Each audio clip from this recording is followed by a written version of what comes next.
This channel does not promote any violent, harmful, or illegal activities. All content provided by this channel is meant for an educational purpose only. Romance শেষ। Elon মাস্কের সঙ্গে তারা সম্পর্ক নেই বলে সাফ জানিয়ে দিলেন মার্কিন প্রেসিডেন্ট ডোনাল্ড ট্রাম্প। মাস্ককে হুঁশিয়ারিও দিলেন যে যদি ডেমোক্রেটিক প্রার্থীদের উপর টাকা ঢালেন তবে তার পরিণতি ভয়ঙ্কর হবে। ট্রাম্পকে প্রেসিডেন্ট নির্বাচনের সমর্থন, তার হয়ে প্রচার সবই করেছিলেন বিশ্বের সবচেয়ে ধনী ব্যক্তি ইলন মাস্ক। বন্ধুত্বের প্রতিদানে ট্রাম্পও উজাড় করে দিয়েছিলেন তার ভালোবাসা। শুধু মাস্ককে নিজের পাশে রাখতে আস্ত একটা নতুন প্রশাসনিক দপ্তরই তৈরি করে ফেলেছিলেন।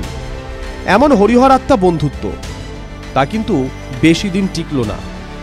হঠাৎই ভাঙল বন্ধুত্ব, আর তারপরই চরম তিক্ততা। বন্ধুত্ব ভাঙার পর কি ইলন মাস্ক এখন ট্রাম্পের শত্রুপক্ষ ডেমোক্রেটিকদের সমর্থন করবেন, তাদের ওপর টাকা ঢালবেন?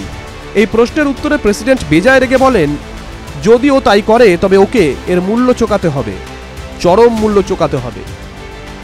আবার কি কখনো ইলন মাস্কের সঙ্গে সম্পর্ক ভালো হতে পারে? এই প্রশ্নেও ট্রাম্পের সোজা জবাব না।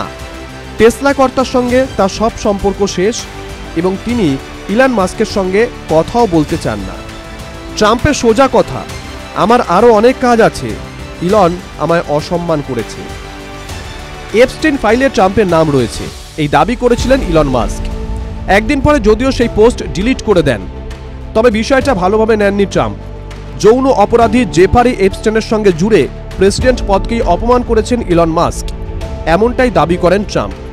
তিনি বলেন, তুমি প্রেসিডেন্টের অফিসকে অপমান করতে পারো না, এগুলো পুরনো খবর। এপস্টেইনের আইনজীবীও আমায় নিরপরাধ বলেছে। ট্রাম্পের যে বিগ বিউটিফুল বিল নিয়ে ইলন মাস্কের সঙ্গে সম্পর্কের অবনতি, সেই বিল আরও সমর্থন নিয়ে সেনেটে পাশ করবে, এমনটাই আশাবাদী মার্কিন প্রেসিডেন্ট। তার দাবি, এতদিন যারা এই বিলকে গুরুত্ব দিয়ে দেখছিলেন না, তারাও এখন এই বিলকে গুরুত্ব দিয়ে দেখছেন। Bureau report, TV9 Bangla digital.